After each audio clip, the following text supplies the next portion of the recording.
Assalamualaikum warahmatullahi wabarakatuh. Bismillahirrahmanirrahim. Alhamdulillahirabbil alamin. Wassallallahu wasallam ala sayyidina Muhammadin wa ala alihi wa sahbihi wa barik wa sallim.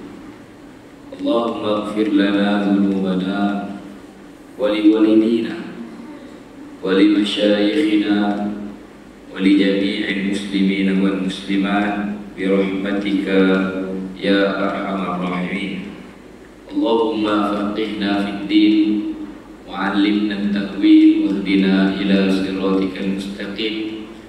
اللهم فقهنا وفقه أهلنا وأولادنا في دينك. اللهم إنا نسألك علما نافعا ورزقا طيبا وعملا متقبلا ولا حول ولا قوة إلا بالله العلي العظيم العزيز الحكيم. وبعد tuan hadirin muslimin muslimat rahimakumullah. Alhamdulillah kita kumpul pagi ini dan semoga Allah catatkan duduknya kita pada pagi ini adalah sebagai duduk berada dalam rumah-rumah Allah selepas solat berjemaah subuh, dan Allah Ta'ala catatkan sebagai kita duduk dalam majlis zikir sehinggalah waktu syuruk ni nanti insyaAllah. Jadi tuan-tuan, kita akan menggunakan kitab Bahrul Madi yang disusun dan dikarang oleh Al-Imam Al-Syekh Idris Al-Marbawi rahimahullah, seorang alim besar tanah air kita rahimahullah. Dan kitab ini adalah syarah kepada kitab Sunan At-Tirmizi oleh Al-Imam At-Tirmizi rahimahullah. Dan kitabnya besar dan banyaklah. Cuma kita pilih jilid yang ke-17 tuan-tuan. Jilid yang ke-17 ini fokusnya kepada hadis-hadis yang berkaitan dengan hari kiamat dan juga persoalan pembersihan hati dan juga persoalan hadis-hadis yang berkaitan dengan penjagaan diri daripada perkara yang tidak sewajarnya yang kita sebut sebagai al-wara'. Jadi tuan-tuan, kita mulakan dengan terus masuk kepada kitab kita. Berkata Syekh Pengarang rahimahullah dan juga tuan Syekh Imam At-Tirmizi, bermula segala bab yang menerangkan bicara sifat hari kiamat dan berlembut hati dan wara'.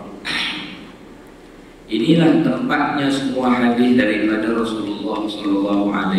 Ini dalam bab ini. Berkata tuan Syekh rahimahullah, bab yang pertama dalam bahagian ini, babu ma jaa fil qiyamah, bab pada menerangkan apa-apa hadis yang menyentuh tentang persoalan kiamat. An Adi bin Hatim radhiyallahu taala anhu, daripada Sayyidina Adi bin Hatim radhiyallahu anhu qala, beliau berkata, qala Rasulullah sallallahu alaihi wasallam, telah bersabda baginda Rasulullah sallallahu alaihi wasallam, ma minkum min rajulin illa sayukallimuhu rabbuhu yaumal qiyamah. Daripada Sayyidina Adi bin Hatim radhiyallahu anhu katanya, telah bersabda baginda Rasulullah sallallahu alaihi wasallam, tiada daripada kamu, daripada seseorang individu pun, melainkan lagi akan bercakap akan dia oleh Tuhannya pada hari kiamat. Setiap orang pasti dia akan dibicarakan secara langsung oleh Allah Subhanahu wa taala pada hari kiamat kelak. Wa laisa bainahu wa bainahu turjumanun, dan tiada antaranya dan antara Tuhannya itu orang yang membahasakannya. Tidak ada juru cakap orang tengah. Semuanya akan dibicarakan secara langsung oleh Allah dalam proses hisab. Setiap individu, setiap orang, setiap dari kalangan kita. Fayanzuru aymana minhu fala yara syai'an illa syai'an qaddamahu. Maka ketika itu individu tersebut ia akan melihat ke sebelah kanannya. Jadi dalam situasi yang menggerunkan itu tuan, dia akan pusing dan tengok sebelah kanan, maka tiada nampak sesuatu, tak nampak apa langsung, melainkan suatu yang dipersembahkannya, yakni melainkan apa yang dia telah buat daripada kebaikan semasa hidup. Dia pusing belah kanan, tengok tak ada benda lain, tak ada duit, tak ada harta, tak ada rumah, tak ada. Yang ada hanyalah amal kebaikan yang dia buat berada di sebelah kanannya. Thumma yanzuru ash'ama minhu fala yara syai'an illa syai'an qaddamahu. Kemudian selepas dia toleh ke sebelah kanan, maka dilihatnya pula ke sebelah kirinya ketika sedang dibicarakan oleh Allah itu. Dilihat ke sebelah kirinya, maka tiada nampak ia sesuatu melainkan sesuatu yang telah diamalkan, yakni daripada keburukan ketika hidupnya. Dikali belah kiri, yang ada hanyalah amalan-amalan yang melibatkan dosa pula. Kalau yang sebelah kanan tadi amalan yang melibatkan hasanat, kebaikan. Dikali pula sebelah kiri tidak ada melainkan dosa-dosanya, sekiranya ada dosa yang dibawa oleh beliau. Thumma yanzuru tilqa'a wajhi. Kemudian dia akan pandang pula di hadapan. Tuan, Allah Ta'ala berbicara dengan kita tidak dalam keadaan sebagaimana bicara makhluk depan belakang. Yang pentingnya kita faham Allah Ta'ala berbicara secara langsung dengan kita dalam keadaan tidak ada langsung unsur-unsur persamaan antara makhluk dan Allah Ta'ala. Cumanya yang dilihat di hadapan ketika itu, kali belah kanan amal soleh, kali belah kiri amal yang menjadi beban ke atasnya, itulah dosa-dosa yang dilakukan. Allah Ta'ala selamatkan kita semua, tuan. Dan apabila dilihat di hadapan, thumma yanzuru tilqa'a wajhihi fastastaqbiluhun nar, dan dia lihat ke hadapan, maka ketika itu yang ada di hadapannya adalah neraka yang sedang menanti. Tengah-tengah hisab, tuan-tuan, sudah diperlihatkan neraka di hadapan kita. Semua orang akan terbuka ini. Tidak kira orang soleh, tidak kira yang sebaliknya, semuanya akan melalui proses ini. Maka berhadap kepadanya neraka. Qala Rasulullah SAW, Rasulullah pun menyambung. Rasulullah pun menyambung selepas Rasul terang keadaan ketika kita dibangkitkan di hari kiamat nanti, kita akan dibicarakan langsung oleh Allah SWT. Ketika itu kali sebelah kanan amal-amal soleh, kali ke sebelah kiri amal-amal yang dikatakan sebagai amal maksiat dan dosa. Di depannya neraka sedang menanti. Rasulullah sebut, Rasulullah kata, man istata'a minkum an yaqiya wajhahu harran nari walau bisyiqqi tamratin falyaf'al. Sesiapa yang mampu dari kalangan kamu untuk menjaga mukanya itu, untuk pelihara mukanya itu daripada panas api neraka, maka itu di depan. Siapa-siapa yang mampu dari kalangan kamu untuk pelihara dan jaga wajahnya itu daripada panas api neraka, maka buatlah. Macam mana buatnya, tuan-tuan? Rasul sebut, walau bisyiqqi tamratin, walaupun hanya dengan bersedekah sebanyak jumlah sebelah buah kurma, falyaf'al, maka buatlah. Siapa-siapa yang mampu untuk buat persiapan awal di dunia untuk halang dirinya, cegah dirinya daripada kepanasan api neraka itu, Rasul kata maka buatlah, walaupun usaha yang dibuat itu sekadar bersedekah dengan separuh buah tamar, separuh buah tamar tuan, kalau duit kita hari ini RM1 pun tak sampai. Kalau beli rumah tu sekilo dengan ayam brand yang sederhana, Syah bukan jual lah, yang Sofawi ke dalam sekilo RM4. Jadi separuh tu tak sampai RM1 tuan, separuh buah tamar Rasul kata walau sedikit maka bersedekahlah dengan niat untuk menjauhkan, untuk elak diri kita daripada panas api neraka. Shadaqah Rasulullah SAW, dan Imam Tirmizi berkata ini hadis hasan lagi sahih. Ketahuilah kalau kita tengok perayaan itu, ketahuilah wahai saudaraku, sebelum didatangkan hadis yang menunjukkan akan kiamat, sebelum kita masuk lebih banyak lagi hadis-hadis yang berbicara tentang kiamat dan keadaan berhimpun sekalian manusia pada hari tersebut. Tuhan dibangkitkan daripada mahsyar ini adalah proses awal untuk proses di hari akhirat nanti, adalah manusia semua dibangkitkan dan dihimpunkan daripada mahsyar. Saya kata sebelum kita umumkan semua hadis-hadis dalam bab ini, lebih dahulu hendak menerangkan kiamat itu dan harinya. Aku nak terang dulu tentang hari kiamat dan apa-apa perkara yang berkaitan dengannya. Dan iaitu diambil penerangan dan kenyataannya ini daripada kalam Al-Imam Al-Ghazali rahimahullah di dalam kitab beliau Ihya Ulumuddin. Sebagai yang telah dihimpun Imam Ghazali, dihimpun penerangan tentang hari kiamat itu secara lengkap dan padat dalam kitab Ihya Ulumuddin. Imam Ghazali himpunkan ayat-ayat Quran, hadis-hadis dan uraian tentang pengenalan tentang hari kiamat. Dan tuan, dalam bab hari kiamat ni, dia antara rukun iman yang terpenting di dalam rukun-rukun iman. Sebab itulah dalam ayat-ayat Quran ataupun dalam hadis-hadis Nabi, kita akan dapati banyak Rasul sebut man kana yu'minu billahi wal yawmil akhir. Barang siapa yang beriman kepada Allah dan hari akhirat. Rasulullah sebut barang siapa beriman pada Allah dan hari akhirat. Walaupun sepatutnya memanglah disebutkan iman ni semua kena percaya, semua rukun-rukun iman kita kena percaya. Kita izin minum kita.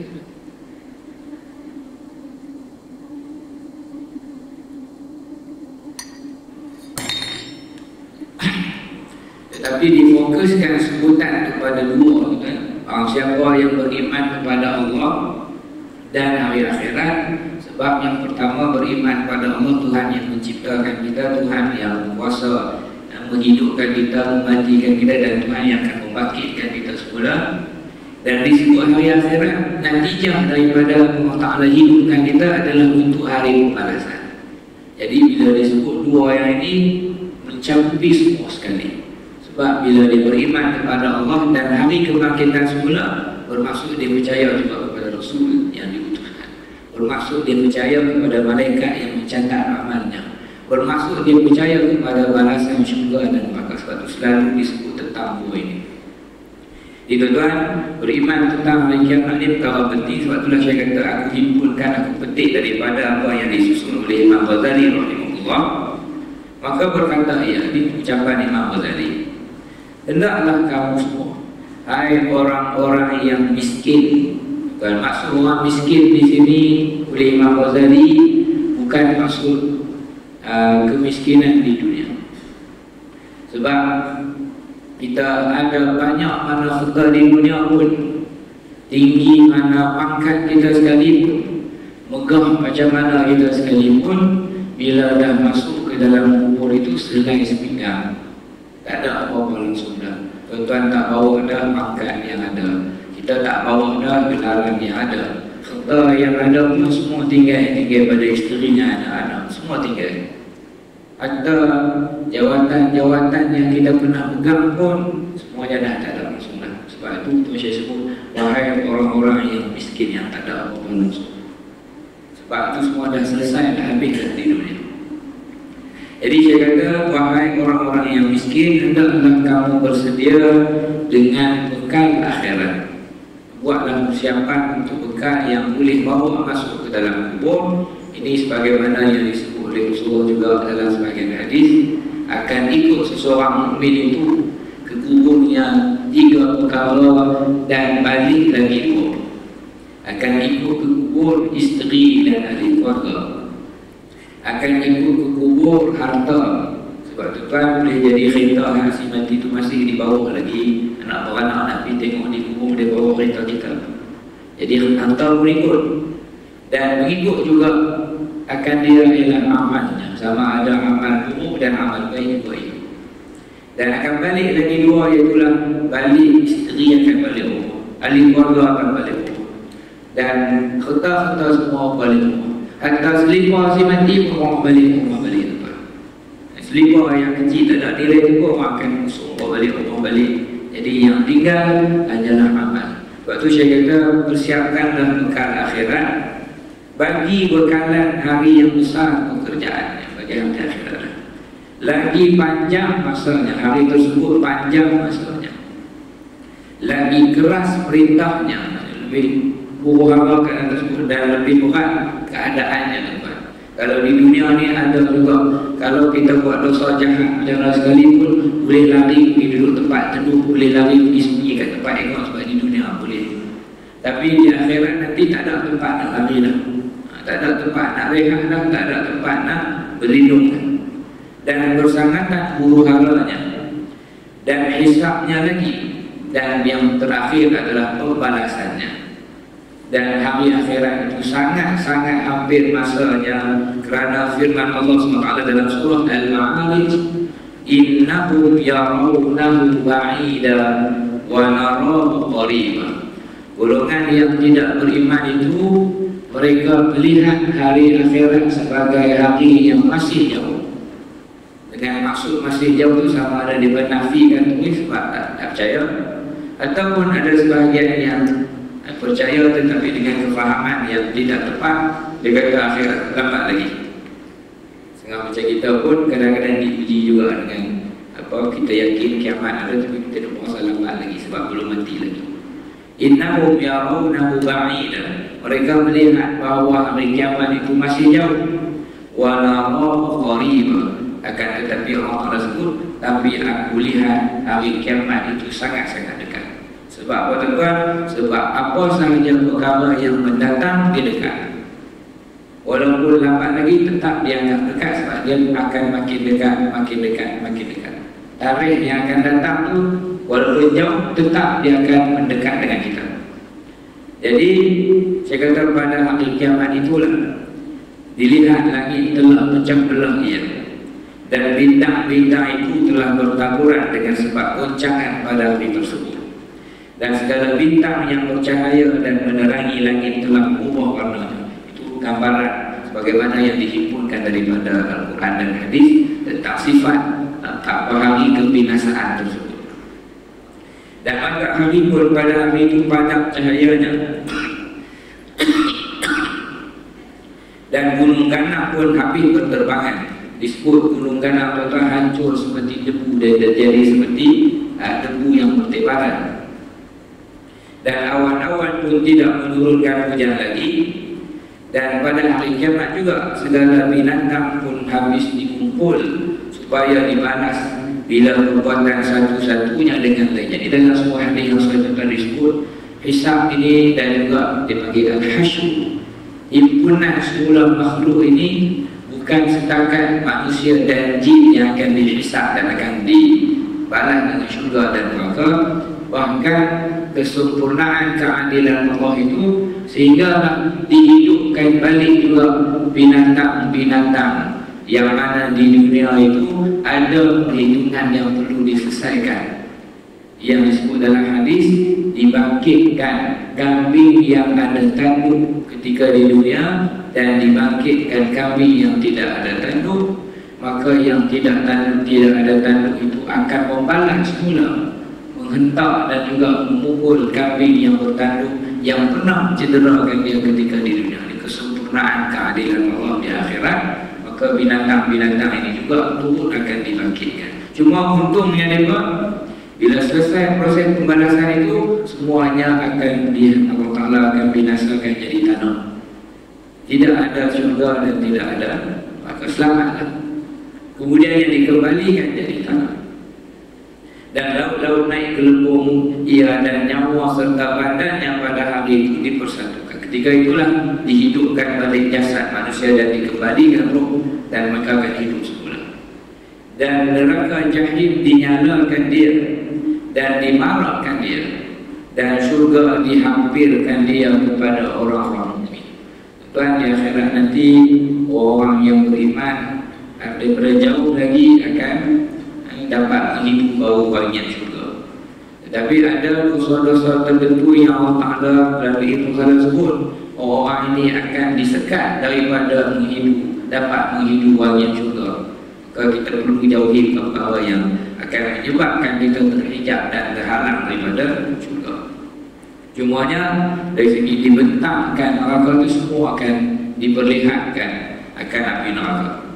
Maka pada hari kiamat itu sudahlah gunung itu habis lebur ia dan bumi itu terbentang sebagai tikar tiada bergunung dan tiada berbukit lagi. Dia habis semua, tuan.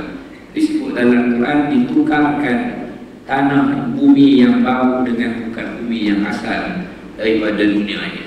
Bumi yang di dunia ini kita boleh tengok tanah tinggi, bukit bukau, tetapi tanah tempat dihimpunkan manusia pada hari akhirat nanti adalah tanah yang baru, yang lapang, tanah yang lapang, yang sekerik, yang menjemput semua di situ.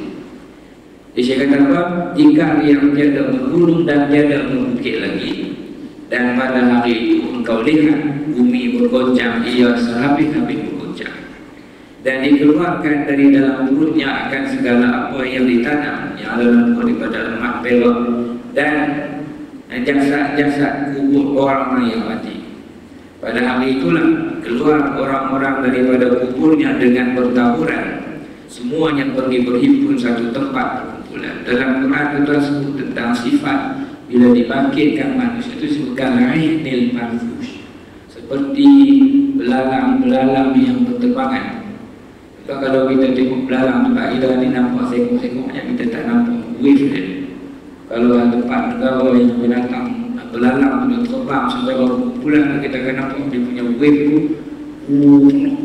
terbangan. Macam itulah digambarkan manusia bila bangkit nanti akan bertebaran untuk dihimpun di padang mahsyar seperti bertebarannya ribuan belalang yang terus secara serta.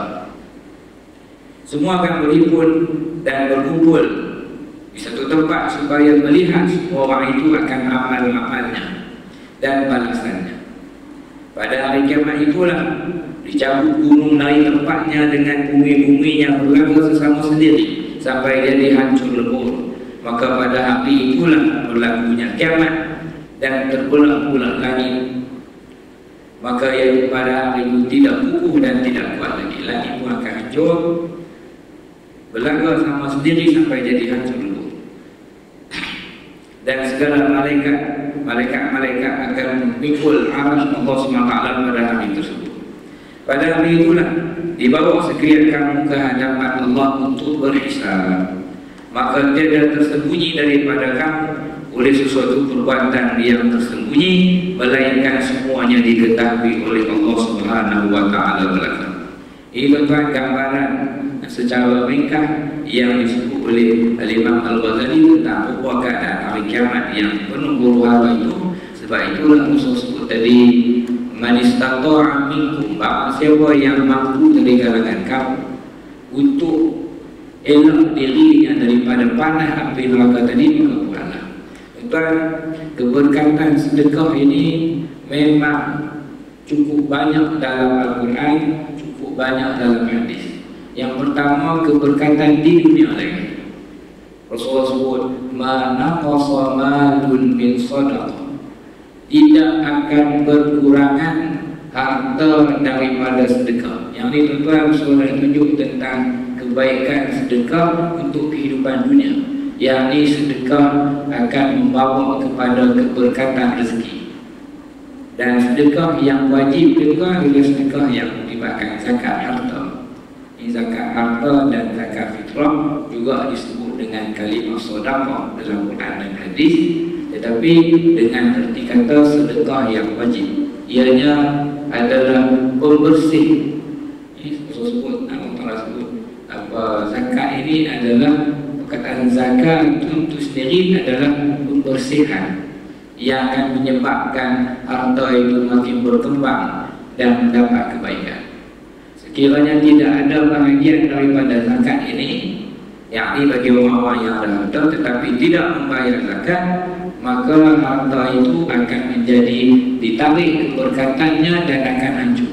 Memang akan dibinasakan oleh Allah. Sama ada dibinasakan secara fizikal, ditarik nikmat rezeki hartanya itu, ataupun ditarik keberkatan yang melibatkan harta itu tidak jadi membantu untuk dia beramal soleh, bahkan alhamdulillah harta itu pula jadi mendorong untuk dia melakukan kemaksiatan dan keburukan. Jadi keberkatan zakat itu akan membersihkan harta dan akan membawa kebaikan kepada tuan punya harta. Dan sedekah-sedekah yang sunnah juga tuan akan membawa keberkatan harta lagi, sebab tidak akan berkurangan harta daripada sedekah. Dan dikiaskan, diberi gambaran tentang macam mana kita dah sedekah tapi tak kurang. Dia seperti air telaga, tuan. Memang masa kita tarik itu dia kurang, tetapi segera Allah Ta'ala akan hantar balik, akan ganti balik dengan jumlah yang sama, bahkan lebih lagi, menambahkan lagi harta seseorang mukmin itu dengan keberkatan dia bersedekah. Itu untuk keberkatan kehidupan di dunia. Bahkan untuk kehidupan di dunia yang melibatkan kerohanian kita, yang melibatkan hati kita, tuan, sedekah juga akan menghapuskan kemurkaan Allah kepada kita di dunia lagi. Apabila kita ada terlaku salah silap, buat dosa dan sebagainya, salah satu amal soleh yang cukup baik untuk baiki balik keadaan kita selepas daripada kita terjerumus salah langkah melakukan dosa itu, selain daripada mohon kepada Allah, maka keluarkanlah sedekah. Sedekah itu akan menghapuskan kemurkaan Tuhan. As-sadaqatu tudfi'u ghadabar Rabb. Sedekah akan menghapuskan kemurkaan Tuhan, akan menghapuskan kemurkaan Allah, sebagaimana air menghapuskan api, sebagaimana air memadamkan api. Itu juga dalam hadis yang lain, dari segi kebaikan sedekah untuk kehidupan kita di dunia ini, sebut tentang as-sadaqatu tadfa'u mitatas-su. Sedekah ini akan menghalang, akan mengelakkan daripada kematian yang buruk.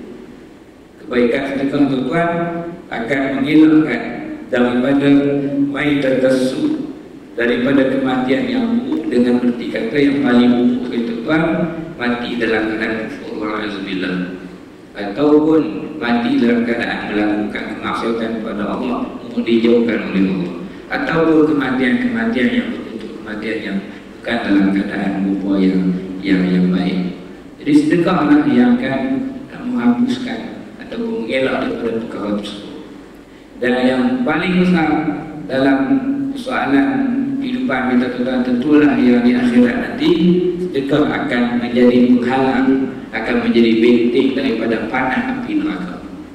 Dan sedekah juga yang disebut Rasulullah akan menyebabkan kita mendapat naungan Allah Ta'ala di hari panas padang terik padang mahsyar itu, yang disebut sebagai matahari pada jarak lebih dekat daripada kadar panjang anak panah. Panjang mata panah itu Rasul sebut tentang seseorang yang bersedekah dengan penuh keikhlasan dan dia menyembunyikan sedekah.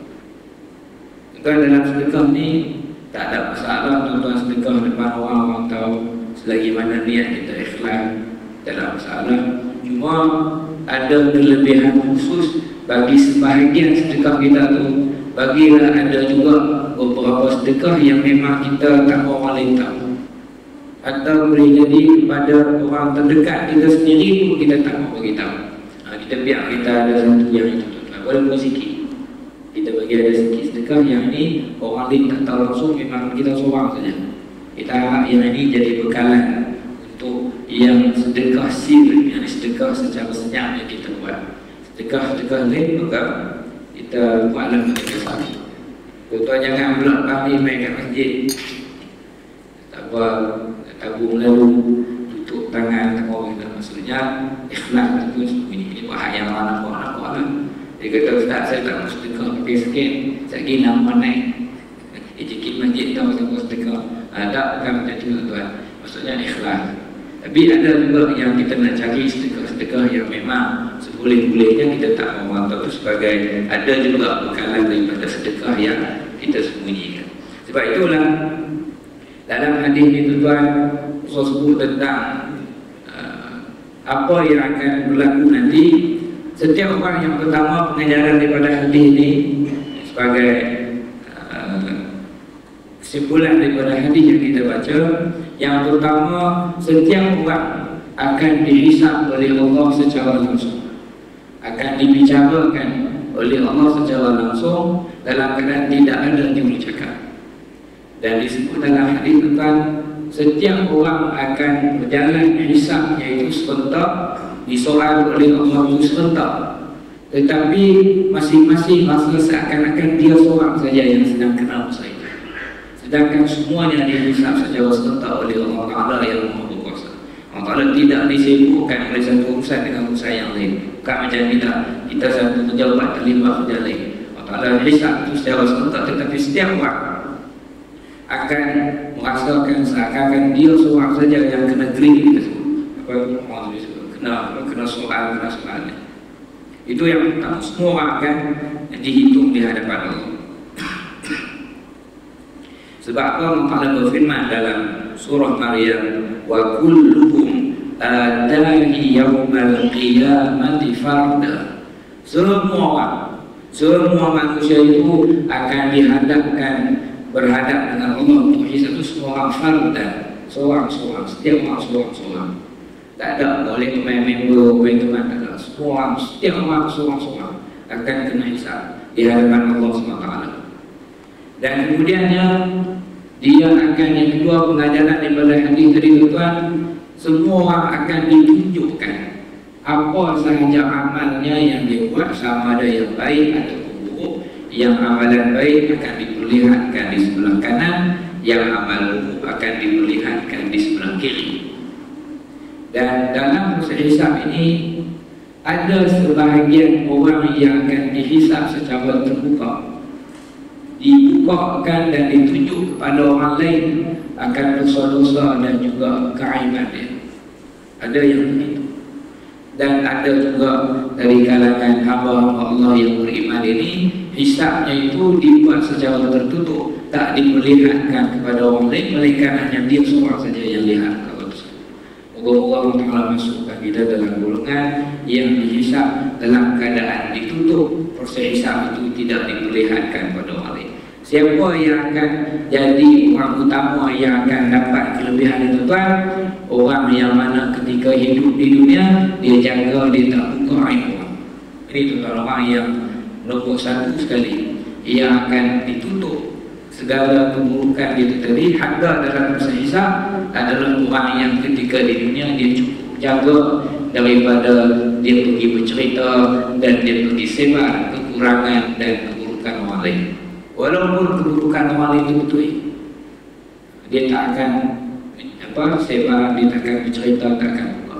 Orang ini disebut man satara musliman, barang siapa yang tutup aib seorang muslim, satarallahu fid dunya wal akhirah, Allah akan malah dengan tutup aib dia di dunia dan akhirat. Jadi proses hisab itu kita harap Allah Ta'ala masukkan kita dalam golongan yang dihisab dalam keadaan yang ditutup, tak dibuka pada orang lain. Jadi amal yang baik duduk sebelah kanan, amal yang buruk di sebelah kiri. Dan ketika itulah dibentangkan, ditunjukkan api neraka di hadapannya. Lepas tu saya kata maka sudahlah jadi sangat hayu gerun. Masa itu datanglah gerun sebab sedang disoal dan depan dia dah nampak neraka dan takutnya dihadapkan di hadapan Allah. Dan nanti masa itu ditunggu apa yang akan diperbuat ke atasnya dan apa yang akan ditanya kepadanya. Maka pada waktu itulah nampak depan mata kepalanya, dia akan ingat firman Allah Ta'ala, falanas alanna alladhina falanas'alanna alladhina ursila ilaihim wa lanas'alanna al-mursalin. Pada hari itu pasti akan disoal, pasti akan ditanya, akan disoal orang-orang yang telah diutuskan Rasul, yang kita telah diutuskan Rasul, dan juga para Rasul juga akan disoal, akan dipersoalkan oleh Allah, akan ditanya oleh Allah. Falanaqussanna 'alaihim bi'ilmin wa ma kunna bighaibin. Dan ketika itu aku akan beritahu kepada mereka apa yang kita telah buat di dunia ini secara jelas, dan tidak ada satu pun yang tersembunyi dan tertutup daripada pengetahuan Allah Subhanahu wa taala. Dan ini juga disebut oleh Sayyidina Abbas, pada hari kiamat nanti semua orang akan mendapat catatan amal, dan catatan amal itulah yang akan berbicara, yang itulah yang akan bercakap, atau yang itulah yang akan membentangkan segala amal yang dilakukan oleh seseorang baik. Sebab itulah hatta para Rasul sendiri pun gerun pada hari tersebut, datang perasaan gerun terhadap kemukaan Allah pada hari tersebut. Sebagaimana para Rasul bergerun, maka lebih-lebih lagi lah kita yang biasa ni akan merasa kegerunan. Tetapi tuan-tuan, Allah Ta'ala beri jaminan melalui Rasulullah SAW, bahawa siapa ketika hidup dia di dunia dia tidak merasa aman, tak merasa aman daripada azab Allah, maksud dia sentiasa ingat azab Allah, dia ingat kemukaan Allah, dia ingat perintah-perintah Allah dulu dia buat dengan baik, maka Allah Ta'ala tidak akan himpunkan lagi perasaan gerun dan takut di akhirat. Bahawa siapa di dunia dia tak takut langsung, dia tak fikir langsung, dia merasa aman damai daripada akhirat, maka di akhirat nanti akan dimasukkan rasa gerun dan akan dimasukkan rasa takut terhadap hari akhirat nanti. Jadi tuan, kesimpulan dia apa yang daripada hadis ini tuan, apa sahaja yang mampu kita buat daripada amal-amal soleh, walaupun sedekah yang sikit, maka buatlah. Walaupun sekadar tasbih, tahmid, istighfar, walaupun selawat satu lafaz di lidah, maka buatlah. Apa sahaja, sama ada senyum di wajah sahabat-sahabat kita, sebut dalam hadis yang sahih, la tahqiranna minal ma'rufi syai'an, jangan kamu pandang kecil, pandang lekeh pada amal baik walaupun sikit, walau an talqa akhwaka bi wajhin talqin, walaupun sekadar jumpa kita senyum pada wajah kawan kita. Sebab semua itu dia masuk dalam arti kata sedekah. Yakni itu kawan-kawan yang kita buat kebaikan pada orang, yang itu semua yang akan jadi penyelamat kita di akhirat kelak. Itu tuan, maka buatlah apa sahaja amal soleh walaupun sikit. Walaupun dalam hadis sebut tentang sedekah secara khusus, tetapi apa sahaja amal soleh yang sedikit yang kita boleh buat, kita buatlah dengan niat sebagai bekalan dan sebagai benteng yang akan elakkan dan jauhkan kita daripada panas api neraka. Ini semua tuan-tuan, maka kita tutup dengan sekali lagi kita baca yang di ujung, man istata'a minkum ayyaqiya wajhahu harranna walau bisyiqqi tamratin falyaf'al. Yang telah bersabda Rasulullah SAW, barang siapa mampu dari kalangan kamu untuk pelihara mukanya itu daripada panas neraka Jahannam, jikalau dengan sebelah tamal sekalipun, maka berbuatlah akan dia, yakni bersedekahlah sekalian kamu jikalau sedikit pun, kerana terkadang berjumpa dengan orang yang sangat berhajat kepada sedikit itu. Kadang-kadang kita rasa isynak sedekah RM5 apa faedah, nak sedekah RM1 seperti apa faedah. Dan kadang-kadang kita tak tahu ada orang yang dia dapat RM5 itulah dia bersyukur. Kadang-kadang dia dapat RM1 itulah dia berusaha alhamdulillah selesai masalah dia. Sebab kita berbayar dengan kiraan kita, mungkinlah kita ni nur merah itulah paling kecil. Kalau nur RM1 ni rasa macam apa, tak berapa. Melainkan kalau tak cukup. Sudah ada masa-masa yang kadang-kadang sepang itulah yang selamat. Bila dengan handphone tak boleh scan, bila dengan kad tak boleh nak guna dia punya apa, tak boleh nak tu. Yang kecil-kecil inilah yang penyelamat. Itu selamat cara maruh lah. Tapi ada orang yang dengan sedikit itulah selamat daripada lapang, selamat daripada dahaga, dan selamat daripada apa saja kesulitan yang dihadapi. Maka kita buatlah. Sebab bila kita bersedekah tuan-tuan, satu, kita masukkan kegembiraan dalam hati orang mukmin. Yang keduanya, kita melepaskan orang itu daripada kesulitan. Dan yang ketiganya, kita berkongsi rezeki kita dengan hamba Allah. Jadi bila kita masukkan kegembiraan dalam hati orang mukmin, Allah akan masukkan balik kegembiraan dalam hati kita. Bila kita lepaskan hamba Allah daripada kesulitan, maka Allah akan lepaskan pula kita kesulitan di dunia dan kesulitan di akhirat. Dan apabila kita berkongsi rezeki kita dengan hamba Allah, maka Allah akan beri keberkatan kepada rezeki kita dan juga kebaikan kepada kehidupan kita. Cukup sekarang tuan-tuan, insyaAllah nanti kita akan sambung lagi perayaan kita share tentang nama-nama hari kiamat dan hadiah yang berikut, insyaAllah. Wallahu ta'ala a'la wa a'la. Wa sallallahu ala sayyidina Muhammad wa ala alihi wa sahbihi wa sallam.